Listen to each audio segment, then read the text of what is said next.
성탄절을 준비하면서 다음 주일이 성탄절인데 오늘 제가 12월 달에 계속 성탄절을 기다리면서 말씀을 보고 있는데 오늘은 예수님께서 인간 아버지 요셉과 어머니를 통해서 이 땅에 오셨습니다. 그래서 예수님의 그 아버지 어머니에 대해서 한번 살펴보려고 합니다.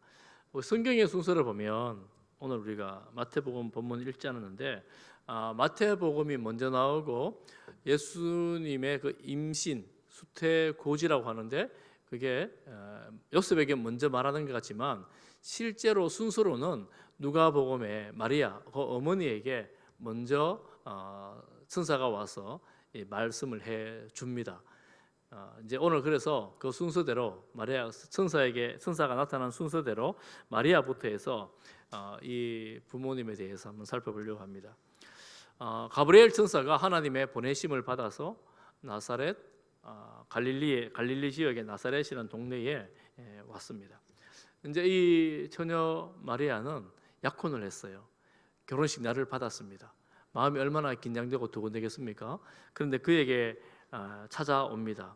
마리아는 아주 신실한 그런 아가씨였습니다. 요즘 말로 하자면 말씀 열심히 묵상하고 기도하고 예배 잘 드리고 모르겠습니다. 새벽기도까지 있었으면 새벽기도까지 열심히 나간 그런 처녀였는지 모르겠습니다. 예전에 우리 어르신들 처녀 때 그런 분들 계시잖아요. 새벽기도까지 열심히 하는 그런 아가씨들이 있는데 그런 처녀였는지 모르겠어요. 그런데 그녀에게 천사가 나타나서 하는 말이 은혜를 받은 자여 평안할지어다 이렇게 선포하면서 말을 시작을 합니다. 깜짝 놀라겠죠. 깜짝 놀랍니다. 놀랄 때 무서워하지 말라. 얼마나 무서웠겠어요. 무서워하지 말라. 네가 하나님께 은혜를 입었느니라. 그렇게 말하면서 누가복음 1장 31절을 같이 한번 볼 텐데요. 같이 한번 보겠습니다. 우리 성경 한번 나오네요. 같이 보겠습니다. 시작. 보라 내가 잉태하여 아들을 낳으리니 그 이름을 예수라 하라. 이러면서 이 예수님에 대해서 큰 자가 되고 높으신 이의 아들이 되고 다윗의 왕위가 그에게 있고 야곱의 집 뭐 이런 얘기를 쭉 말하는데 여러분 이제 결혼식 날 받은 아가씨한테 무슨 소리가 들리겠습니까? 네가 임신해서 아들 낳을 거다 이런 이야기를 듣는데 무슨 이야기가 들리겠어요? 사실 이 말에 지금 쭉 천사가 하는 말의 내용은 너를 통해서 메시아가 이 땅에 오신다 하는 그런 내용인데 뒤에 내용은 하나도 안 들립니다. 하나도 안 들려요. 아니 뭐라고요? 내가 지금 언제 결혼해야 되는데 내가 임신한다고요? 아들을 낳는다고요? 세상에 그런 일이 어디 있어요? 안 됩니다. 이렇게 말하지 않습니다. 이렇게 말하지 않고 뭐 메시아가 나는지 그거는 모르지만 마리아가 천사에게 한 반응은 34절에 보니까 나는 남자를 알지 못하니 어찌 이 일이 있으리까? 질문을 합니다. 내가 남자를 모르는데 어떻게 임신할 수가 있죠? 여러분 신앙생활에 있어서 굉장히 중요한 게 질문하는 겁니다. 질문을 하셔야 돼요. 누구에게 질문합니까? 아는 사람에게 질문해야 되잖아요. 신앙생활 하면 여러분 이 땅에 살아오면서 답을 모르는 사건들이 많이 있었잖아요. 지금도 답을 잘 모르는 사건들이 있잖아요. 어디로 가야 될지, 무엇을 해야 될지, 내가 왜 이런 고통 속에 있는지 답이 없는, 답을 모르는 일들이 많이 있는데 그때마다 우리가 질문을 해야 돼요. 답을 아는 사람에게. 답을 아는 사람이 없으면 누구에게 해야 됩니까? 하나님께 질문을 해야 됩니다. 이 처녀가 임신하여 아들을 낳는다는데 남자를 모르는데 어떻게 이런 일이 일어나겠습니까? 분노하고 짜증낼 게 아니라 얼마나 화가 나겠어요. 그런데 짜증낼 게 아니라 짜증내지 않아요. 우리 질문합니다. 어떻게 이런 일이 일어날 수 있을까요? 이렇게 이제 묻는 거죠. 여러분 우리가 신앙생활을 하는 중에 하나님을 경험하는 방식이 몇 가지가 있습니다. 그게 이제 질문하는 거예요. 질문하면 그 질문에 대한 답을 내가 들으면서 하나님께서 함께 하시는구나 하는 것을 경험할 수가 있지 않습니까? 질문을 하지 않으니 그리고 또한 많은 경우에 하나님의 뜻이 궁금하지 않아요. 왜 궁금하지 않을까요? 내가 답을 다 알고 있다고 생각하는 거죠. 내가 생각한 대로 내가 지혜가 있으니까 내 지혜대로 그냥 살아도 되는 거예요. 그러니까 질문할 필요가 없는 거죠. 이게 익숙해지면 답을 몰라도 뭐 어찌 되겠지 이러면서 이제 지나가면서 이제 질문을 하지 않습니다. 그러니 우리가 하나님을 경험하는 게 너무 먼 이야기가 되는 거예요. 사실은 하나님 없이 살아도 별로 불편하지도 않아요. 하나님 없다고 생각해도 뭐 괜찮은 것처럼 이렇게 살아가는 거죠. 그런 이런 충격적인 일, 결혼식 앞둔 약혼한 처녀가 임신한다는 소식을 들을 때 이게 도저히 있을 수 없는 일이니까 이제 질문을 하면서 이제 답을 듣습니다. 그렇지만 여러분 그 정도 일이 아니어도 질문할 수 있기를 바랍니다. 왜냐하면 하나님의 성령이 우리 안에 계시니까 하나님의 성령께서 우리에게 귀로는 아닐지라도 마음의 감동으로 하시는 말씀들이 뜻들이 있습니다. 그리고 그 뜻들을 여러분 잘 분별을 할 수 있다면 순종할 때 하나님을 경험하는 삶을 살아갈 수가 있습니다. 하나님의 은혜를 경험하는 삶을 살아갈 수 있습니다. 지금 천사가 말하지요. 길게 말하는데 한마디로 말하면 성령으로 잉태되었다 이렇게 말합니다. 사도신경에 나오잖아요. 성령으로 잉태하사 동정녀 마리아에게 나셨다 이런 말씀이 있잖아요. 그렇게 천사는 마리아에게 말을 합니다. 그리고 예를 들어 설명합니다. 내 지금 친척 엘리사벳 있지 않니? 그가 나이가 많아서 아이를 못 가진 거 너 알고 있지 않느냐? 그러면서 그가 하나님의 능력으로 임신한 지가 벌써 6개월이 지났다 이렇게 말을 합니다. 그렇게 말할 때 마리아가 뭐라고 대답하느냐 하면 38절에 보면 마리아가 이르되 주의 여종이 오니 말씀대로 내게 이루어지이다 이렇게 말합니다. 그건 바로 마리아는 이 사실을 용납합니다. 받아들입니다. 여러분 그리고 천사가 떠나가요. 이 다음에 이어지는 말씀이 뭐냐면 여러분 그러면 마리아가 어디 가보겠습니까? 확인해야 될 거 아니에요. 친척 엘리사벳이 원래 아이를 못 가졌는데 평생 아이를 가지지 못했고 나이가 많은데 임신했다 그러니까 6개월 됐다 그러니까 쫓아가서 확인해 봐야 될 거 아니에요. 그러니까 쫓아가서 확인해 보니까 실제로 임신한 거예요. 그래 애들이 막 복중에서 기뻐하는 그런 내용이 뒷면에 나옵니다. 그리고 하나님을 찬양하는 내용이 나옵니다.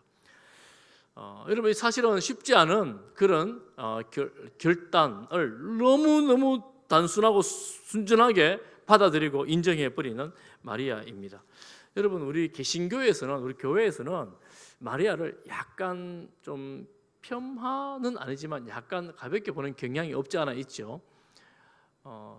왜 그런가 생각을 해보면 천주교에서는 성당에 가보면 이 성상들이 있습니다. 그 중에 마리아 성상이 있고 아기 예수님 성상들이 있고 마당에 보면 가끔 여러분 성당에 가보면 그런 게 있습니다. 성상 앞에서 고개를 숙이고 묵주를 돌리고 기도하는 모습들을 이제 가끔 볼 수 있습니다. 그래서 저희들이 이제 그것을 보고 저렇게 하는 것은 신앙적으로 합당하지 않다. 지나친 신성화가 아니냐 이렇게 보면서 우리는 그것은 잘못된 신학이라고 저희들은 생각을 합니다.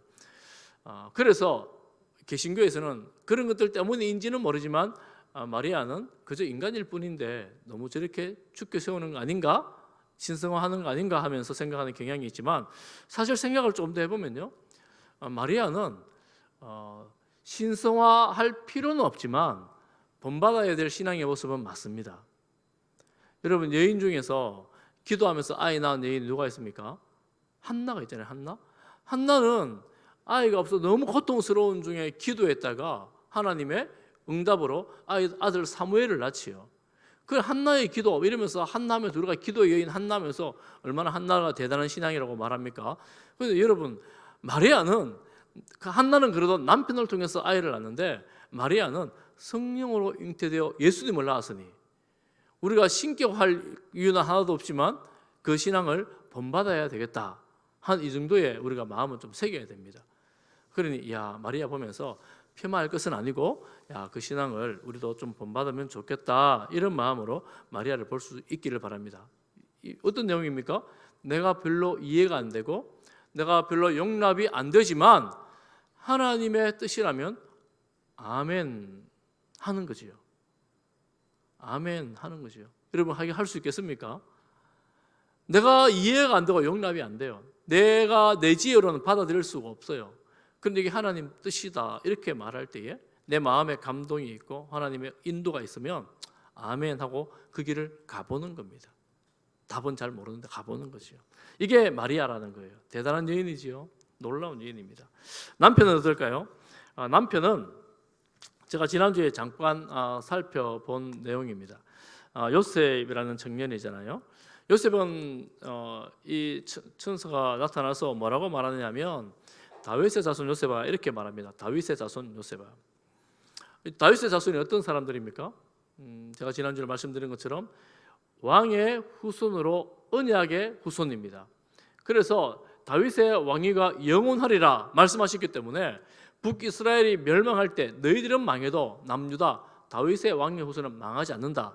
이런 자부심으로 살았는데 어느 날 갑자기 바벨론이 공격해 와서 이 버티다 버티지 못한 예루살렘이 무너지게 되죠. 그리고 왕들이 서서히 사라지기 시작합니다. 다윗 왕이 영원해야 되는데 그 왕권이 사라지기를 시작하는 거예요. 그럼 바벨론은 영원할까요? 바벨론이 무너지고 페르시아가 메데파사 페르시아가 왕권을 잡고 호레스가 그 왕 호레스가 이스라엘 백성들 포로로 잡았던 이스라엘 백성들 일부를 고국으로 돌려보내줍니다. 그럼 왕권 회복될까요? 회복되지 않습니다. 그럼 페르시아는 영원할까요? 페르시아는 헬라 알렉산더에 의해서 결국 무너지잖아요. 여러분 제국이 세워질 때에 한 나라의 왕은 어떻게 됩니까? 제국이 원하는 사람을 왕으로 세우면서 원래 왕족들은 어떻게든 찾아 이제 없애는 역사적 수순들이 있지 않습니까?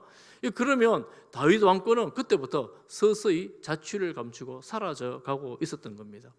여러분 알렉산더는 왕권을 잡았다가 전 세계를 지배했다가 알렉산더는 오래 살지 못하잖아요. 금방 죽습니다. 제국 헬라가 나누어지지요. 4분 5분 나누어질 때에 로마가 전 세계에 로마의 깃발을 꼽습니다. 그때입니다. 그때 다윗의 후손들은 어디 갔었겠습니까? 헤롯이 왕이 됐어요. 전혀 언약과 상관없는 헤롯이 왕이 되었습니다. 다윗의 후손들은 아마 저 시골로 왕족이라고 하면 혹시나 무슨 일이 있을까 싶어 아마 숨어 들어갔을 거예요. 그 시골 갈릴리 나사렛이라는 동네에 숨어 있는 청년 요셉에게 천사가 나타난 겁니다. 그리고 다윗의 자손 요셉아 이렇게 부르는 거예요.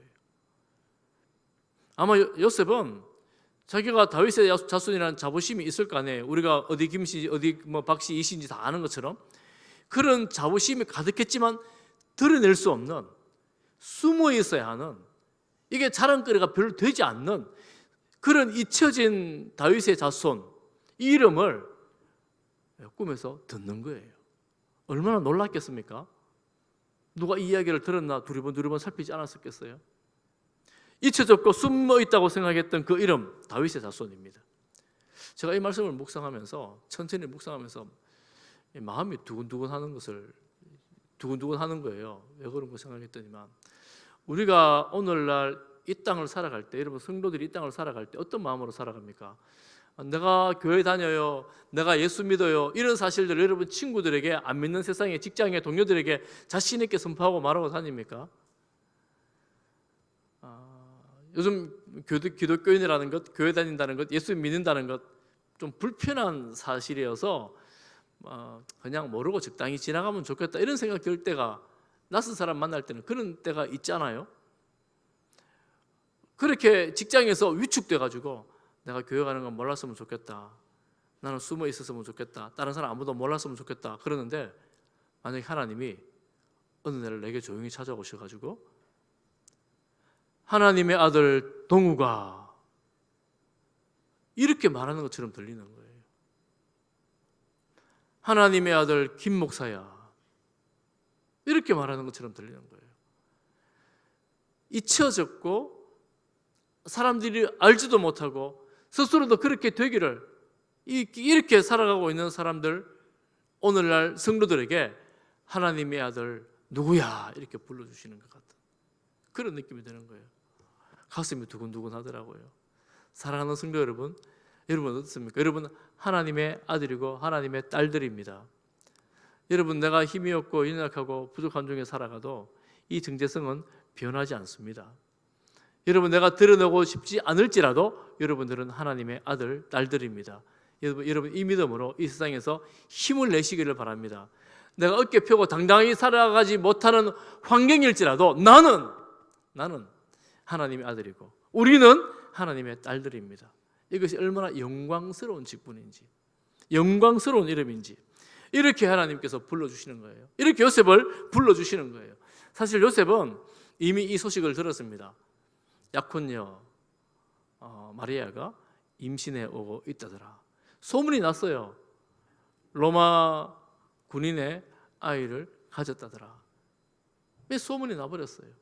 그러니 이 오늘 본문에 보면 의로운 요셉이라고 말하거든요. 의로운 사람이라고 말하거든요. 다윗의 자손이라는 나 혼자만의 그 자부심을 마음에 품고 하나님 말씀 묵상하면서 주님 안에서 신실하게 살아오면서 그나마 동네에 보니까 정말 신실해 보이고 마음 착하고 믿음 좋은 저 아가씨 사귀어가지고 약혼까지 했는데 어느 날 갑자기 임신해서 배가 불러오고 있다니까 얼마나 배신감을 느꼈겠어요. 얼마나 분노가 찼겠습니까? 얼마나 짜증이 났겠습니까? 이게 돼간 줄 몰라. 내가 하나님 앞에서 신실하게 살아왔는데 말씀 지킨다고 살아왔는데 내가 그토록 믿었는데 사랑했는데 임신했다니 이건 뭐 말이 안 되고 이해가 안 되는 사건이 벌어진 거잖아요. 그런데 이 요셉은 어떻게 하느냐 하면 아주 마리아하고 비슷합니다. 마리아가 임신한다고 소식 들을 때 화내지 않았다 그랬잖아요. 요셉은 분노했다는 말이 없어요. 짜증냈다는 말이 없습니다. 어려운 요셉이라 그랬잖아요. 그 어려움이 어디서 드러나느냐 하면 가만히 끊고자 하여. 요셉은 그 소식 듣고 나서 이제는 이 여자랑은 결혼 못하겠다. 이제 이 여자는 내가 포기해야 되겠다. 이렇게 생각을 했던 거예요. 그럼 신명기에 보면 이 결혼할 여자가 처녀가 아닌 것이 밝혀질 때 두 가지 방법으로 문제를 해결할 수가 있습니다. 법적으로. 한 가지 방법은 온 동네에 공포해가지고 돌로 이 여자를 치어 죽이는 겁니다. 또 한 가지 방법은 뭐냐면 이혼 증서를 만들어서 너 혼자 살라고 정당하게 이혼할 수 있도록 법으로 규정되어 있습니다. 그런데 지금 요셉이 선택한 것은 내가 가만히 동네 소문 안 내고 가만히 이혼해야 되겠다. 그 당시에는 약혼 자체가 결혼과 같은 효력이 있었기 때문에 이혼해야 되겠다라고 생각하고 가만히 지나가려고 했던 거예요. 그렇게 이제 생각하고 있던 이 요셉에게 찾아오셔서 그녀의 임신이 성령으로 된 것이다. 이렇게 말씀을 하는 겁니다. 성령으로 된 것이다. 그리고 한마디 더 합니다. 1장 21절에 아들을 낳으리니 이름을 예수라 하라. 같이 한번 읽어보겠습니다. 중요한 구절인데요. 시작. 아들을 낳으리니 이름을 예수라 하라. 이는 그가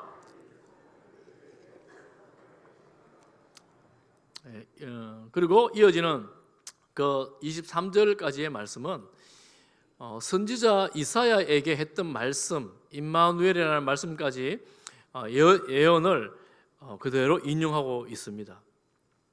하나님께서 이 백성들과 함께 하신다 하는 것을 보여주는 겁니다. 여러분, 둘이가 만나서 이야기를 해보니까 마리아에게도 아이 이름을 가르쳐줬어요. 그리고 요셉에게도 아이 이름을 가르쳐줬어요. 그리고 둘이가 결혼하고 함께 살면서 잠자리를 같이 하지 않습니다. 아이 출산할 때까지 그렇게 살다가 아이가 출산하고 나서 아이를 출산하고 난 이후에 예수라는 이름을 불러주게 되었습니다. 이렇게 예수님이 이 땅에 오셨어요. 예수라는 이름의 뜻이 무엇이라 그랬습니까? 21절에 조금 전에 보면서 뭐라 그랬어요? 금방 잊어버렸죠. 우리 돌았으면 잊어버리잖아요. 1장 21절에 보니까 그가 자기 백성을 그들의 죄에서 구원할 자이심이라. 구주라는 구원자라는 뜻입니다. 이 예수라는 이름은 그 당시에 좀 흔했던 이름이에요. 유대 땅에서는. 구약으로 보면 호세아, 요수아 다 같은 류의 이름들입니다. 그러니 좀 흔했던 이름인데 아주 확실한 이름으로 예수, 구원자. 어떻게 해요? 죄 문제를 해결하는 분으로 오신다. 죄에서 구원할 자로 오신다. 이렇게 말씀을 하고 있습니다. 예수님이 이 땅에 오신 것은 세상의 악, 죄, 모든 연약함, 질병, 소외, 고통 이런 것들로부터 인류를 구원하시기 위해서 오셨습니다. 예수님은 이 세상의 모든 악을 제거할 수 있는, 죄를 제거할 수 있는 능력으로 이 땅에 오셨습니다. 그래서 우리가 그분을 믿을 때에 그 이 세상에 있는 모든 죄로부터, 그 악으로부터 자유함을 누릴 수 있게 되어집니다. 여러분, 이것이 기독교하고 세상에 다른 종교와 철학하고 다른 점입니다. 사상이 다른 거예요. 기독교는 죄 문제 해결하는 것이 굉장히 중요한 문제, 어쩌면 제일 중요한 문제이기도 합니다. 여러분, 죄 문제를 해결해야 구원을 받을 거 아닙니까? 성경에서는 죄 문제가 해결 안 되면 구원을 받을 수가 없어요. 구원이라면 곧 죄 문제를 해결하는 건데, 기독교의 방식이 무엇입니까? 이렇게 예수님을 보내서 예수님을 믿을 때에 당신의 죄가 사해진다 하는 것입니다. 십자가 부활로 우리의 모든 죄가 사해진다 하는 것입니다. 그런데 여러분, 세상에서는 무엇이라고 말합니까? 세상에서도 구원을 말하는 사람들이 많이 있습니다. 죄 문제를 해결해야 된다고 말하는 사람들이 있습니다. 그래서 이렇게 하라 그러죠. 적선을 해야 된다. 선을 쌓아야 된다. 선을 많이 행해야 된다. 여러분, 어느 정도의 선을 행하면 죄가 용서될까요?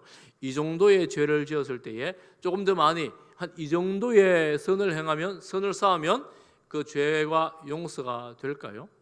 어떤 데서는 고행을 하라고 합니다. 고행, 참선, 수도를 하라고 합니다. 자신의 몸을 쳐서 괴롭게 하라고 합니다. 어느 정도의 고행을 하면 우리의 죄가 해결되어져서 우리가 자유를 누릴 수 있을까요? 옛날에 유명한 영화 미션이라는 영화에 보면 여러분 꼭 한번 볼 수 있기를 바랍니다. 선교하는 내용들이 쭉 나오는 장면에서 그 사냥꾼이, 인간을 노예 사냥꾼이 회심을 하고 자기가 고행을 스스로 하는 장면들이 나옵니다. 그가 사람을 잡을 때에 사용했던 칼, 무기, 그런 모든 것들을 치고 고통스러운 길을 걸어갑니다. 그 고통스러운 그 길을 걸어가다가 그 높은 폭포가 있는데 그 폭포 위로 그 모든 걸 치고 끙끙 고생하며 그 폭포 위로 올라가는데 그 끈이 다 끊어지는 거예요. 여러분, 우리가 내가 내 몸을 쳐서 복종시키고 내 몸에 상처를 내고 내 몸을 자학하고 이런 고통을 통해서 우리의 죄가 다 해결될 수 있을까요? 제가 새벽에 가끔 신천에 나갑니다. 신천에 나가면 저기 신천 자주 나가시는 분 아실 거예요. 신천 이쪽에 가다가 저 반대편에 절이 하나 있지 않습니까? 희망교 지나서 그렇죠. 절이 하나 있는데 조금 일찍 나갈 때 항상 그분이 오시더라고요. 보니까 그분 오시는데 어떻게 하냐면 아주 열심히 오셔가지고 그 절을 향해서 신천가에서 이렇게 이제 딱 절을 해요. 뭐 무릎을 숙이는 건 아니고 허리를 깊이 숙여 절을 하는데 한두 번 하는 게 아니고 제가 보니까 한 수십 번 하는 것 같아요. 그걸 저는 늘 나가지 않지만 나갈 때마다, 그 시간에 나갈 때마다 그분은 늘 그렇게 하시더라고요. 여러분, 만약에 여러분 생각해 보세요. 우리가 내 죄를 용서받기 위해서 어떤 곳에 가서, 일정한 곳에서 어떠한 신상 앞에서 절을 100번쯤 100일을 해야 된다. 그러면 여러분 그 신상 앞에서 절 100번 100일을 하지 않겠어요? 만약에 여러분 큰 소원이 있는데 그 소원을 이루려면 절을 100,000번을 해야 된다. 그럼 여러분 1000번 하지 않겠어요? 1000번 하지 않겠어요? 만약에 로또가 당첨되려고 한다면 절 10,000번 하면 로또 당첨시켜준다 그러면 아마 전부 다 절 10,000번 한다고 정신없을 겁니다. 여러분 그러지 않겠어요? 우리가 구원받는데 내 수고와 내 노력을 통해서 네가 구원받는다 그러면 여러분 이런 종교적인 달콤한 이야기들이 너무나 많습니다. 이단들이 왜 빠져나오지 못합니까? 이단들은 이런 종교적 노력과 자기 자신의 노력을 통해서 구원을 말합니다. 사람들이 거기 매여요. 내가 이 정도 하면 내가 구원을 받는구나. 전도를 이만큼 하면 내가 구원을 받는구나. 그럼 목을 메고 생을 버려두고 모든 걸 다 바치면서 헌신하며 전도를 하지요. 그리고 그렇게 구원받는다면 그렇게 하지 않겠습니까? 그게 진리라면. 그런데 기독교는 그렇게 말하지 않습니다. 세상에서는 자기 힘과 자기 능력을, 자기 뜻들을 통해서 구원을 말하지만 기독교는 오직 우리 죄를 해결하는 유일한 방법, 구원의 길은 뭡니까? 예수님을 구주와 주님으로 믿는 것입니다. 그리고 그 예수님을 주님으로 믿고 주님으로 따라가는 것입니다. 여러분, 이렇게 생각하면 이 세상의 방식과 기독교의 구원의 방식은 너무나 달라요. 세상에서는 지혜로운 사람이 굉장히 많습니다. 여러분, 철학이라는 말 자체가 지혜를 사랑하는 것 아닙니까? 이 철학을 하는 사람 보면 고매하고 고상한 높은 수준의 지혜들이 많이 있습니다. 인간은 이렇게 살아야 된다. 요즘 심리학자들 책을 보면, 자기 개발서들을 보면 사람이 이렇게 살면 행복하다. 여러분, 이런 책들이 너무너무 많이 쌓여 있습니다.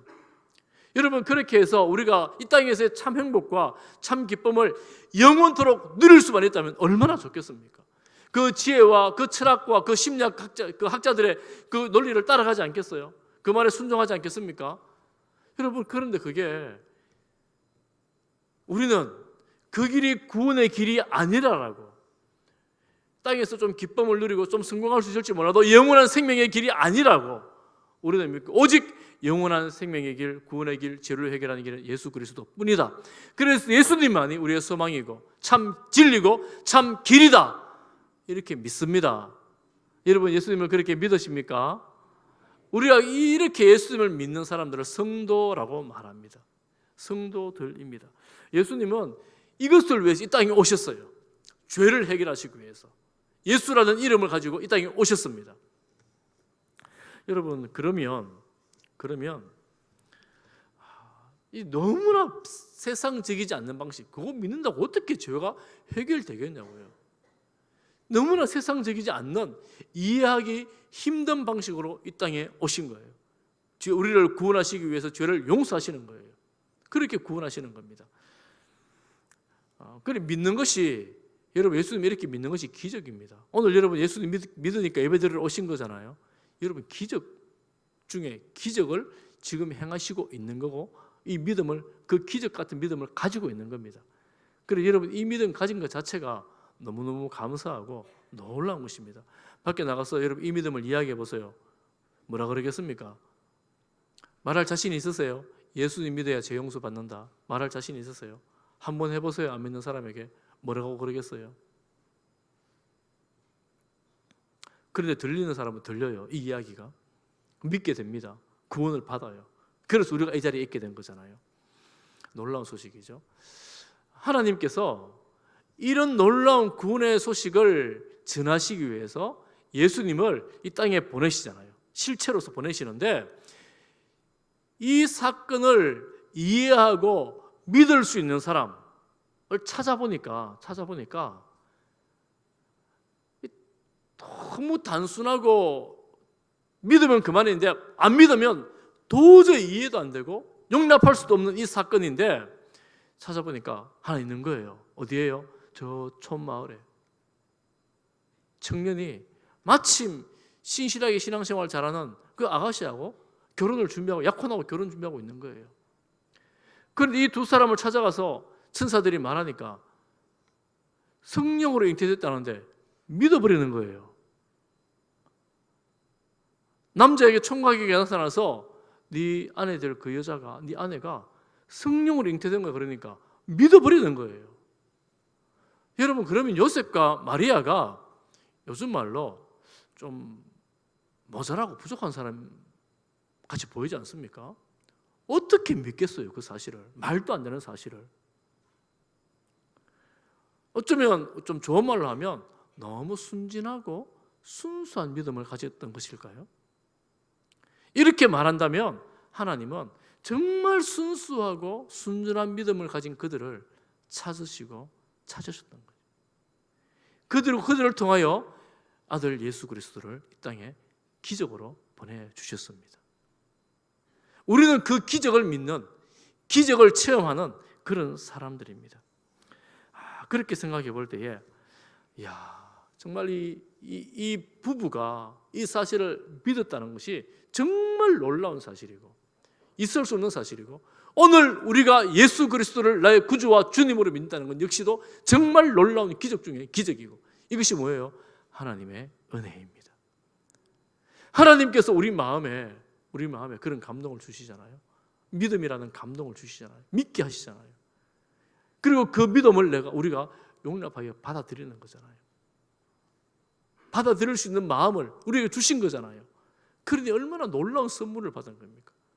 그래서 우리는 예수 그리스도를 믿는 모든 사람들은 이 사실은 요셉과 마리아와 같은 믿음을 가진 사람이라고 할 수가 있습니다. 그것뿐만 아니라 더 나아가서 더 큰 믿음이에요. 2000년 전에 십자가 죽으신 그분이 나의 죄를 위한 죽음이라는 것을 여러분 무슨 내 인간의 지혜로 믿겠습니까? 하나님이 주시지 않으면 믿지 못하는 사실을 우리가 이미 믿었고 따르고 있습니다. 할렐루야. 여러분 안 믿으세요 혹시? 예수님 십자가와 부활을 믿지 않으십니까? 믿지 않으신다면 여러분 다시 한번 여러분 믿음을 가만히 돌아보시기를 바랍니다. 내가 이 예수님의 십자가와 부활을 믿고 영원한 하나님의 백성, 하나님의 자녀로 살아갈 수 있다는 것이 얼마나 영광스러운 일인가. 영혼을 바라보는 눈이 탁 열려져서 영혼을 소망하며 살아갈 수 있다는 것이 얼마나 복된 일인가. 여러분 그러면 이 땅의 일이 그다지 놀랍게 여겨지지 않습니다. 영원한 것을 바라보는 눈이 열리게 될 때 영혼을 바라보면서 이 땅을 이길 수가 있습니다. 유혹과 시험이 많이 있지만 궁극적으로 하나님께서 우리를 이끌어 가시기 때문에 그렇습니다. 그래서 저는 여러분에게 한 가지 적용하면서 권면을 합니다. 이 마리아와 요셉이 천사들의 말을 듣지 않습니까? 그들은 직접 들었겠죠. 너무나 놀랍고 큰 기적이니까 직접 들었겠죠. 우리가 오늘날은 직접 듣지는 못해도 우리가 말씀을 보면서 기도하면서 예배를 드리면서 혹은 찬양하면서 하나님께서 여러분들에게 우리들에게 주시는 감동이 있습니다. 감동. 여러분 그런 감동이 다 경험하셨을 거예요. 이런저런 감동들이 있어요. 이것이 하나님이 주시는 건지 다른 누가 주는지 잘 모를 때도 있습니다. 그렇지만 이것이 하나님 말씀에 합한 일이고 하나님을 사랑하는 일이라면 하나님 기도 중에 말씀 묵상 중에 찬양 중에 그런 감동이 왔을 때에 여러분 때로는 이해되지 않을지라도 아멘하며 순종하시기를 바랍니다. 순종할 때에 하나님께서 여러분 가운데 지금도 일하고 계시다라는 것을 느낄 수가 있을 거예요. 그런데 여러분 상식적인 거 있잖아요. 예배를 드려라. 얼마나 상식입니까? 우리 믿는 이들에게 이런 감동도 굉장히 중요한 감동입니다. 코로나가 지나면서 예배를 멀리 했었는데 예배를 드려야 된다. 이런 감동을 주시면 그 감동은 나를 살리는 감동이 됩니다. 나 힘든 어려운 일이 있을 때 네가 이 찬양을 좀 하면 어떻겠니? 이 찬양에 대한 감동이 있어요. 말씀이 내 마음속에 머릿속에 생각날 때가 있어요. 그런데 말씀, 찬양, 예배 아니면 하나님 자체, 예수님 자체, 성령님 자체를 우리가 사모할 수 있습니다. 하루 동안 살아가면서 성령님을 사모하며 하나님을 사모하며 주님 이름을 부르며 주님 도와주십시오 라고 부르는 내가 평소에 잘 하지 않았던 이런 습관들, 버릇들이 내 입에서 나오고 또한 그런 습관을 가지게 되는 것, 여러분 그러므로 주님과 더 가까이 나아가는 그런 삶이 되기를 바랍니다. 그래서 세상의 것들 이거 가지고 내가 기뻐하고 슬퍼하면서 조금 벗어나서 하나님 안에서 기쁘고 즐겁고 하나님 안에서 괜찮아지는 그런 삶을 살아갈 수 있기를 바랍니다. 하나님의 회복이 여러분의 삶 가운데, 우리의 삶 가운데에 예수 그리스도의 구원이 죄에서 구원뿐만 아니라 여러 가지 고통과 소외와 아픔으로부터의 질병으로부터의 그 구원이 우리 삶 가운데 경험되기를 축복합니다. 왜냐하면 주님 우리를 사랑하시기 때문에 그렇습니다. 주님 우리와 함께 하시기 때문에 그렇습니다. 하나님께서 우리와 함께 하시고 사랑하시기에 우리와 동행하시기에 이 놀라운 복을 함께 누리며 살아갈 수가 있습니다. 그래서 여러분 이 주님의 사랑을 맛보아 아는 우리 모든 성지의 공숙들 되시기를 주님의 이름으로 축복합니다. 기도하겠습니다. 사랑하는 하나님 아버지, 예수님이 땅에 오실 때에 너무나 어마어마한 엄청난 기적을 통하여 이 땅에 오셨는데 우리가 이 믿음으로 예수님을 믿게 하시니 감사합니다. 주님, 우리의 믿음이 약하여지지 아니하고 더 견실하여 흔들리지 않는 믿음으로 주님을 사랑하며 주님을 사모하며 주님 안에 살아가는 성도들이 다 되게 하여 주옵소서. 예수님 이름으로 기도하옵나이다. 아멘.